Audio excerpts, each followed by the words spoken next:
this talk will be in English. So for those of you who, you won't need the translating thing anymore. For the past 6 years, I've been working in the creative sector of the United Arab Emirates. Almost every 2 years, I would close my ties with one institution to jump to the next. I was searching for my saving grace. What I didn't know was that throughout these experiences, I was gathering information and repeatedly making the same end realization. I was looking for something that was not there, but it took me 4 jobs to realize exactly what that something was. I, like many of my peers, some who are here today, expected the already existing top-down institutions to address issues such as community building, critical thinking, and the development of a grounded, grassroots cultural subcurrent to add to the prevailing infrastructure. It became clear to me that the end goal of these top-down institutions were far from all that I thought was necessary. I became bombarded with the idea of striving for international excellence in almost every job, and began to notice major neglect towards fostering an organic arts and culture scene that began from our grounds. The term of international excellence became extremely problematic to me and quickly turned into the center of my focus in my personal practice. As opposed to thriving and moving towards international excellence, I began to strive for local excellence and regional excellence. With the ongoing buildup of major institutions across the Gulf, the narratives proposed seem to be lacking the nuances of an understanding of a regional and local contemporary art history. How will we tell our stories if our stories are not being gathered, they're not being documented or archived? How will we follow these major transformations happening on the ground or to our identity? It became clear to me that for these institutions to arrive at an international level, there needs to be an undercurrent for them to respond to. Depth and connectivity needs to be added, and the creation of this depth and connectivity is the responsibility of every creative worker.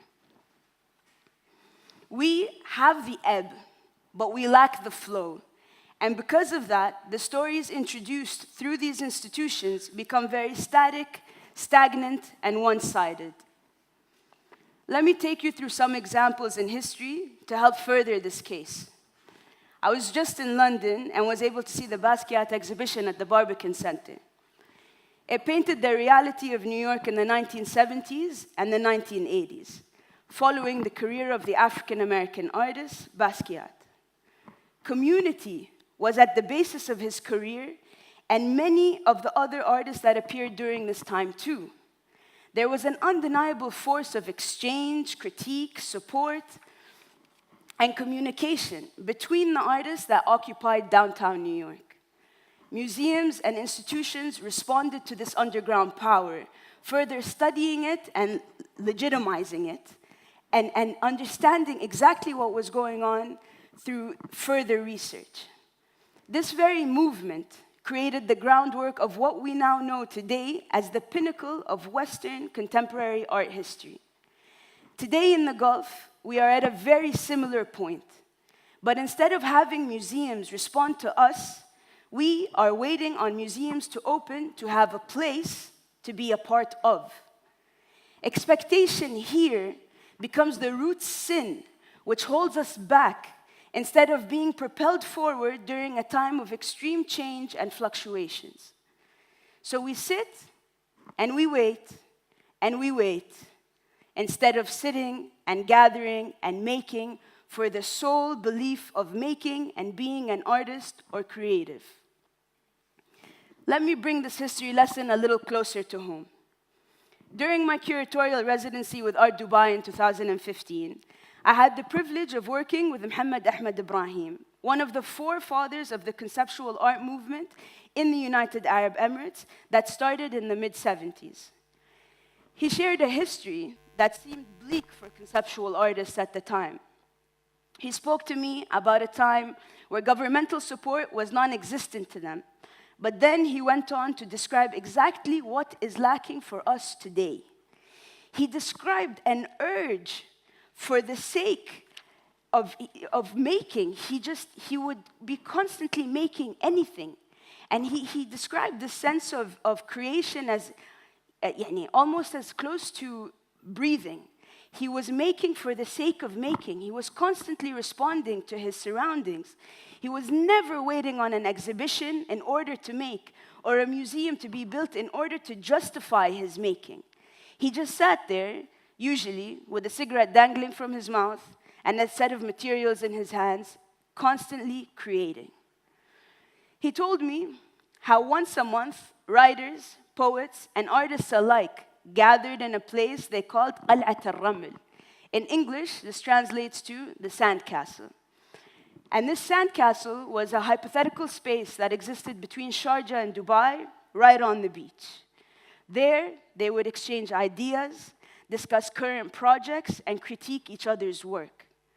During these monthly exchanges, various texts and theories would be read and debated, all to further the practice of the present participants.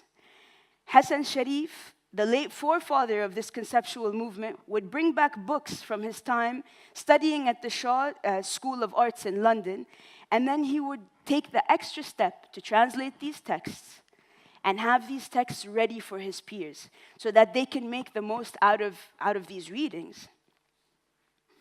There was a series of give and take from everyone, and everybody was held responsible to keep their castle intact. And this give and take became the basis of contemporary art in the UAE. An exhibition at NYU Abu Dhabi titled "But We Cannot See Them" presented a series of works which traced this UAE art community from 1988 to 2008. And this, exactly this, is an example of give and take. Seeing the work of a community flourish and in turn have an institution like NYU Abu Dhabi respond to it, thus creates this sense of importance and gives context and history towards what is happening now, what is happening in the present. We are constantly in the state of existing in the future. I call it hypothetical existence. We constantly are looking out for hypothetical museums to open up, for different institutions to take place, but we are not concentrating on toiling the earth beneath us now. And these institutions will not be able to suffice unless we are able to toil the ground and have it ready, for farming season, technically, to take place. I was moderating a talk at Warehouse 421, part of the Sheikh Salama bint Hamdan Foundation. And it was part of SEEF, the fellowship program that takes place for emerging artists.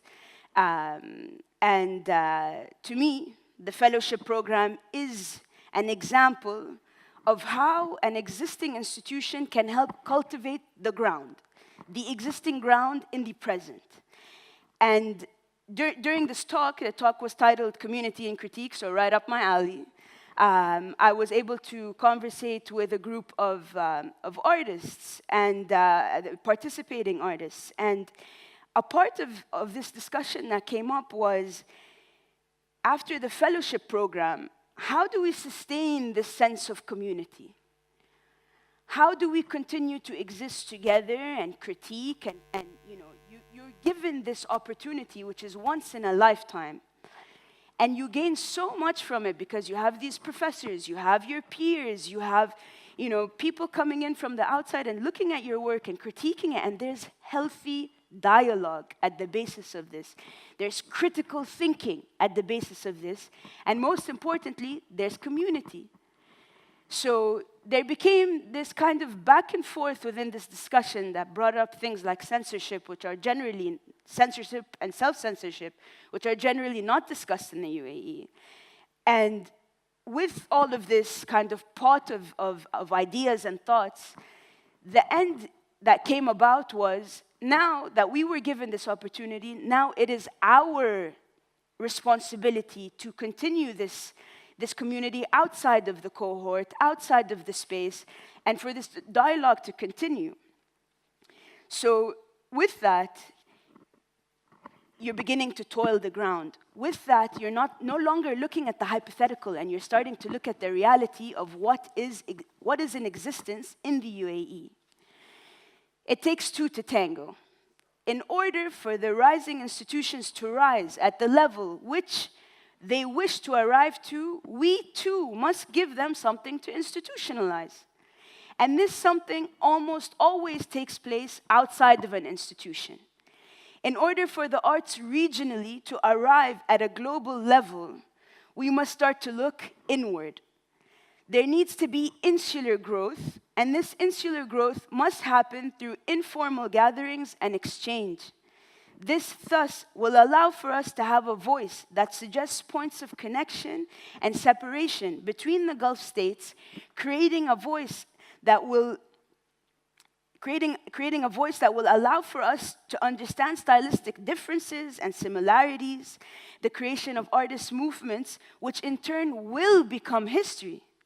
Through the creation of these communities, we can breathe thought and be a cannon for inspiration that is not diluted into the global context, but one that is particular and unique to the overall expanding arts landscape. The emergence and development of this cultural subcurrent is essential to the overall arts and culture ecosystem. Approaching this gap by straying away from entitlement and expectation of top-down institutions will introduce another layer of depth into this landscape.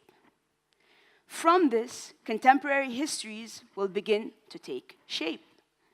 From this, grassroots initiatives will be the source of connectivity that is now essential to the evolution of the region. From this, as Nuqat does so brilliantly, we can harness insular growth to fortify a regional network of creatives responding to their surroundings. From this, we can instigate the necessary change and build a voice for the region that stands on its own 2 feet when introduced to the international global landscape. From this, we can draw out our nuances and tonalities to begin to understand all the streams that are already running and in existence within the region. So here, I urge us to break away from the mundane reality most of us may live in. I urge that we come together and surpass the implemented borders to create one of our own. It is now time to toil the land. It takes a solid foundation and ground to hold the ambition of the future. And this ground is our responsibility. It is our time now to create our own Qal'at al-Raml, or sandcastle. This time, instead of it being on a beach somewhere between Sharjah and Bay, maybe this edition will be one that comes together somewhere between the UAE and Kuwait. For the past 6 years, I have been working in the creative sector of the United Arab Emirates. Almost every 2 years, I would close my ties with one institution to jump to the next. What I didn't know was that throughout these experiences, I was gathering information and repeatedly making the same end realization. I was looking for something that was not there. But it took me 4 jobs to realize exactly what that something was. That something missing is exactly what we are currently experiencing here together in Nuqat. A sense of community, moments of connection, and the establishment of a grassroots platform that solidifies a network and establishes critical thinking, dialogue, and exchange. This, to me, on a wider scale, is international excellence. Assalamu alaikum. Thank you very much.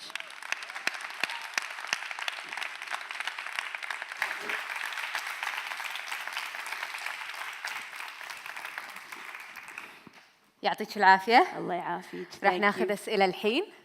Hi. Thank you for such an informative talk. Thank you. My question is, do you think that excessive government involvement has an inverse effect on creativity? So in other words, do you think that the more government gets involved in sort of emerging artists and their practices and exhibitions, that it actually makes them less creative? I think what it does is, when you have everything at your feet, to a degree, you don't strive for more. What I think the main difference is between the artists that existed in the 70s in the UAE as opposed to my friends who are the artists today in the UAE, the present artists, the emerging artists, is that they did not have the luxury of participating, for example, in a fellowship program like SIF, and did not have the backing of the government. Now, you don't take something that's given to you so freely and almost frivolously and not make something with it. So it's almost a two-way road. It depends on the person who's receiving and the government that's giving. So I think, in a nutshell, it could work to our favor, but so far what I'm seeing is that it is not working to our favor. It is making people a little bit lazy and less creative. سؤال ثاني. Hi. Hi. So this question is both for you and for the audience. I heard you say the word grassroots towards the end. So at Nuqat, we work on grassroots education. So we're independent educators. We're piloting a program called Indigo for children.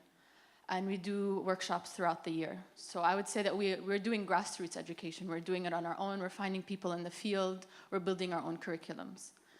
I love these models. I'm a creative, I'm independent. I don't want to be in a hierarchy. I've been in a hierarchy where you spend more time dealing with administration than actually working with your students, you know? So my question to the audience is, what are ideal models of grassroots education? Because the problem is that grassroots becomes institutionalized. You end up having a structure, you end up having a hierarchy somehow, just by way of being organized. So what's the ideal way to go from like guerrilla warfare, where you're just like, I'm gonna show up here, I'm gonna teach you really cool things, bye. Yeah. And and where does that go ideally so that it's sustainable in a way that stays exciting for everyone, including the administrators, including the people who are running the thing? How do we stay inspired and stay organized?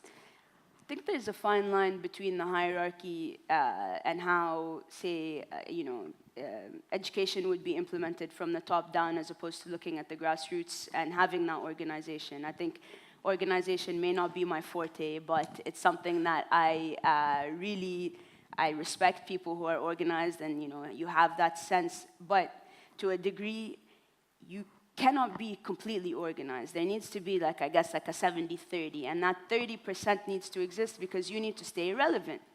The moment that you become too organized, you get stuck behind the desk, organizing your life and doing nothing outside of organizing it. So I think that there definitely needs to be, it's an in-between conversation between the two.